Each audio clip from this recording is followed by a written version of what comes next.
जुड़े अनसुने रहस्य और बातें जिन्हें आप अभी तक नहीं जानते। तो चलिए शुरुआत करते हैं। नंबर 1, गोवर्धन को लेकर मान्यता। गोवर्धन पूजा का संबंध भगवान कृष्ण से है और इसकी शुरुआत भी द्वापर युग में हो गई थी। लेकिन इससे पहले ब्रजवासी इंद्र की पूजा करते थे। तभी भगवान ने बताया कि आप लोग इंद्र की पूजा करते हैं, इससे कोई लाभ प्राप्त नहीं होता है, इसलिए आपको गोधन को समर्पित गोवर्धन पर्वत पर जाकर गोवर्धन की पूजा करनी चाहिए। भगवान श्री कृष्ण की बात मानकर लोगों ने इंद्र की पूजा करनी बंद कर दी और गोवर्धन पूजा करने लगे। तभी इस बात से क्रोधित होकर इंद्र ने भारी बारिश की और लोगों को डराने का प्रयास किया। लेकिन इंद्र ने भारी बारिश करके पूरे गोवर्धन पर्वत को जलमग्न कर दिया और लोग प्राण बचाने के लिए भगवान से प्रार्थना करने लगे।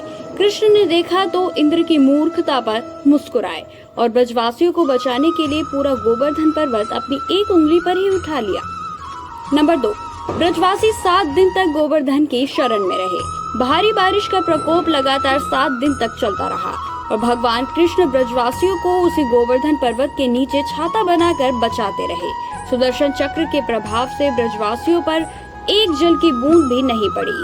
ब्रह्मा जी ने इंद्र को बताया कि पृथ्वी पर भगवान विष्णु ने कृष्ण के रूप में जन्म लिया है और तुम उनसे लड़ रहे हो। इस बात को जानकर इंद्र बहुत पछताया और भगवान से क्षमा मांगने लगा। भगवान श्री कृष्ण ने ब्रज के लोगों को गोवर्धन पर्वत की पूजा करने के लिए प्रेरित किया था और तभी से इस पर्वत की पूजा और परिक्रमा की जा रही है। यहाँ पर सभी भक्तों की मनोकामना पूरी होती है और कोई भी खाली हाथ नहीं लौटता। नंबर 3, रोज घट रहा है गोवर्धन पर्वत का आकार। कान्हा की नगरी मथुरा में स्थित गोवर्धन पर्वत एक समय में दुनिया का सबसे बड़ा पर्वत था। कहा जाता है कि यह इतना बड़ा था कि सूर्य को भी ढक लेता था। यह केवल मान्यता नहीं है बल्कि विशेषज्ञों ने भी बताया है कि 5000 साल पहले गोवर्धन पर्वत 30,000 मीटर ऊंचा हुआ करता था और अब यह पर्वत केवल 30 मीटर ही रह गया है। गोवर्धन पर्वत को गिरिराज पर्वत भी कहा जाता है। इस पर्वत को लेकर धार्मिक मान्यता है कि यह पर्वत हर रोज तिल भर घटता रहता है। नंबर 4, गोवर्धन के आकार घटने का कारण है श्राप। जी हाँ, गोवर्धन पर्वत के हर रोज घटने का कारण ऋषि पुलस्त्य का श्राप है। कथा के अनुसार एक बार ऋषि पुलस्त्य गिरिराज पर्वत के पास से गुजर रहे थे। तभी उनको गोवर्धन की खूबसूरती इतनी पसंद आई कि वे मंत्र मुग्ध हो गए।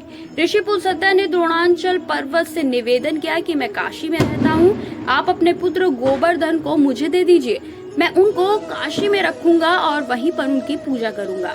द्रोणांचल पुत्र मोह में दुखी हो रहे थे, लेकिन गोवर्धन ने कहा कि हे महात्मा, मैं आपके साथ चलूंगा, लेकिन मेरी एक शर्त है। शर्त यह है कि आप मुझे सबसे पहले जहाँ भी रख देंगे मैं वहीं पर स्थापित हो जाऊंगा। पुलस्त्य ने गोवर्धन की शर्त को मान लिया।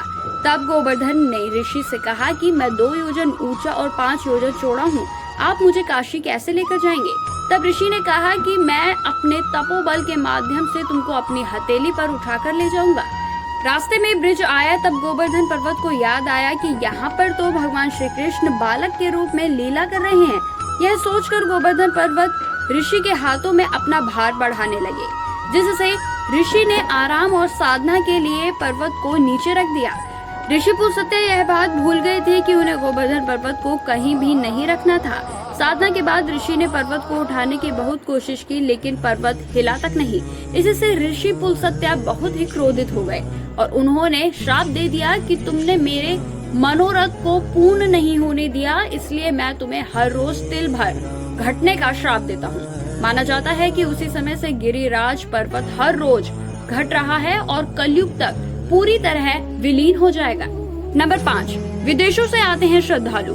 ब्रज में भगवान श्री कृष्ण के समान गोवर्धन पर्वत को पवित्र और भगवान का निवास स्थान माना जाता है। इस पर्वत की परिक्रमा लगाने न सिर्फ देश भर के लोग आते हैं बल्कि विदेशों से भी श्रद्धालु यहाँ परिक्रमा करते हैं। भक्तों का मानना है कि गोवर्धन की परिक्रमा करके वह भगवान श्री कृष्ण की पूजा कर रहे हैं। यह परिक्रमा 7 कोस यानी 21 किलोमीटर की है। इस पर्वत का 7 किलोमीटर हिस्सा राजस्थान में आता है तो वहीं बाकी हिस्सा उत्तर प्रदेश की सीमा में है। गोवर्धन पर्वत से जुड़े वह रहस्य और बातें जिन्हें आप शायद नहीं जानते थे। आपको हमारे द्वारा दी गई जानकारी कैसी लगी हमें कमेंट्स में जरूर बताएं। इसी के साथ आप सभी को गोवर्धन की जानो ज्ञान की ओर से ढेरों शुभकामनाएं।